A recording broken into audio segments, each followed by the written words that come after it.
Good morning, students. Today we are going to continue chapter 5 of civics, the Panchayati Raj. So, our today's topic is न्याय पंचायत. ठीक है, कल हम लोग ने ग्राम सभा और ग्राम पंचायत के बारे में पढ़ा था. आज हम न्याय पंचायत के बारे में पढ़ेंगे. So the Nyaya panchayat is like a local court. न्याय पंचायत जो है वो एक तरह की लोकल कोर्ट होती है. देयर इज़ वन न्याय panchayat for every 3 or 4 villages. अब एक न्याय पंचायत होती है हर 3 से 4 गाँवों के लिए.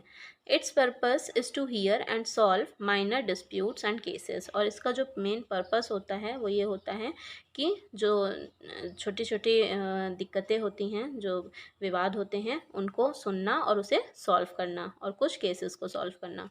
So members of the Nyaya Panchayat are elected by the ग्राम पंचायत. अब जो न्याय पंचायत के मेंबर्स होते हैं वो किसके द्वारा इलेक्ट किए जाते हैं? ग्राम पंचायत के द्वारा. इट हैज़ टू सॉल्व पेटी क्रिमिनल एंड सिविल केसेस. और इन्हें कुछ छोटे मोटे क्रिमिनल और सिविल केसेस जो होते हैं उन्हें सॉल्व करना होता है. However it can only fine people. और हालांकि ये सिर्फ फाइन ले सकते हैं लोगों से. It can not send people to jail. ये लोगों को जेल नहीं भेज सकते Nyaya Panchayat. So if a person feels that he she has not receive justice at the Nyaya Panchayat then he she can appeal to a higher court. और अगर कोई व्यक्ति ये महसूस करता है कि उसे न्याय नहीं मिला है न्याय पंचायत में, तो वो उससे ऊपर वाली जो कोर्ट होती है हायर कोर्ट में अपील कर सकते हैं above the Nyaya panchayat. Next topic is block समिति. States with a population of more than 20 lakhs have a block समिति also called पंचायत समिति. अब वो राज्य जिनकी पॉपुलेशन जो है, जनसंख्या जो है वो 20 लाख से ज़्यादा है, ठीक है, वहाँ पे ब्लॉक समिति होती है जिसे पंचायत समिति भी कहते हैं. It works as a link between the gram panchayat and the zila parishad. और ये एक लिंक, एक माध्यम होता है ग्राम पंचायत और ज़िला परिषद के बीच का. ठीक है, ये उस रूप में काम करती है. ये एक लिंक होती है, लिंक के रूप में काम करती है ग्राम पंचायत और ज़िला परिषद के बीच का. So it has many gram panchayat under it supervision. और इसके सुपरविजन में, इसके अंडर में कई ग्राम पंचायत होती हैं ब्लॉक समिति के.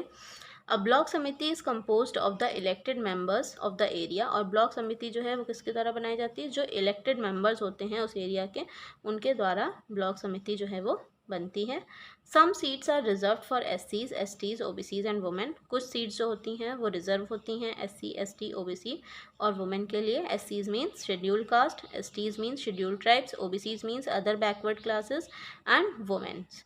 So the members of a block committee elect a chairperson and deputy chairperson who look after the functioning of the committee. अब जो मेंबर होते हैं ब्लॉक समिति के वो चेयरपर्सन इलेक्ट करते हैं और डिप्टी चेयरपर्सन को इलेक्ट करते हैं जो कि पूरे समिति के काम को देखते हैं. अ ब्लॉक समिति is elected for a term of 5 years. Block समिति को भी इलेक्ट किया जाता है 5 साल के लिए.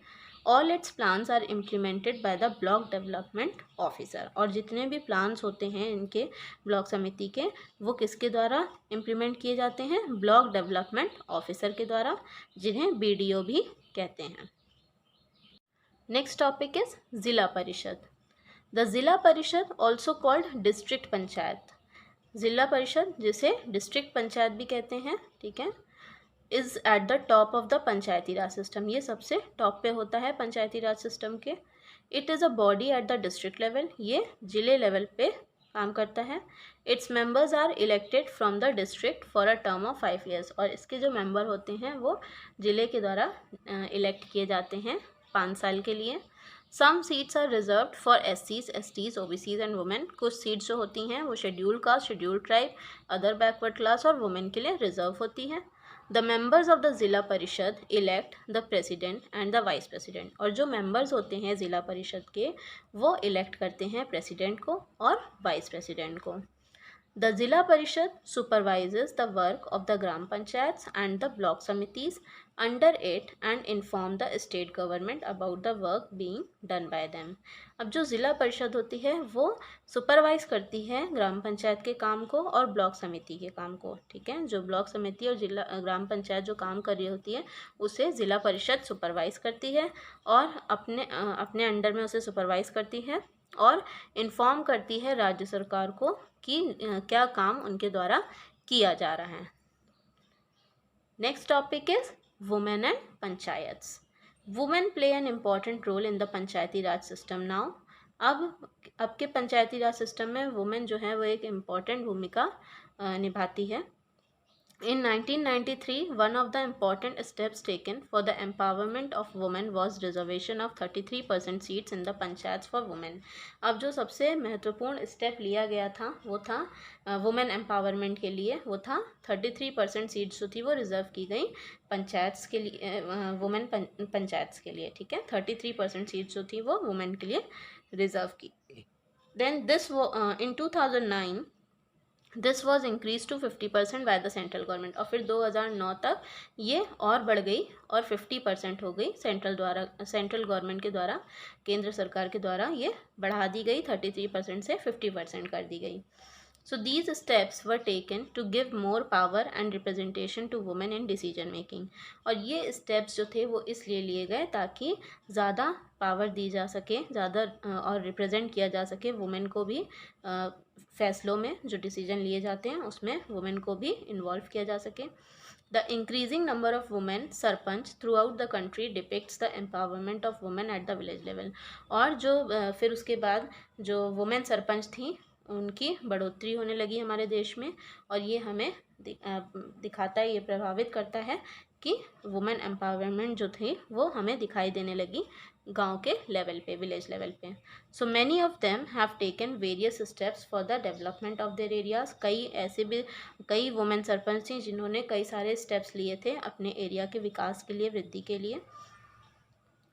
As you can see this image, elected women leaders from panchayats receiving training on what they can do adapt climate change। ये एक फिगर आपको दिया हुआ है 5.3, जिसमें आपको दिखाया गया है कि यहाँ पे इलेक्टेड वुमेन लीडर्स हैं पंचायत की, जो कि पंचायत के द्वारा इलेक्ट की गई हैं वुमेन लीडर्स, जो कि ट्रेनिंग रिसीव कर रही हैं कि उन्हें क्या कौन कौन सी चीज़ें अडॉप्ट करनी चाहिए क्लाइमेट चेंज को लेके, ठीक है। Within the constitutional guidelines, each state has its own laws with regard to the panchayats. अब संविधानिक गाइडलाइंस में हर राज्य जो है उसके खुद के नियम हैं पंचायत्स के regarding. So the panchayati raj system has brought democracy to the villages. Panchayati raj system जो है वो डेमोक्रेसी लेके आया हर गाँव में। It allows more and more people to participate in the democratic process, और ये अलाउ करता है ज़्यादा से ज़्यादा लोगों को कि वो पार्टिसिपेट कर सके डेमोक्रेटिक प्रोसेस में। It has brought about political awareness and various developments in many fields such as health, education, sanitation and employment. और ये राजनीतिक जागरूकता लेके आया, ठीक है, पॉलिटिकल अवेयरनेस लेके आया कई सारे लोगों में, ठीक है, अलग अलग डेवलपमेंट्स को लेके जो अलग अलग फील्ड्स में हुए हैं, जैसे कि हेल्थ, एजुकेशन, सैनिटेशन, एम्प्लॉयमेंट, ठीक है, इन सब चीज़ों की पॉलिटिकल अवेयरनेस, वेरियस डेवलपमेंट्स जो अलग अलग फील्ड्स में हुए हैं, ये लोगों को इनसे मिला है। सो here we have finished the explanation of this chapter. So students, I hope you have understood. Thank you.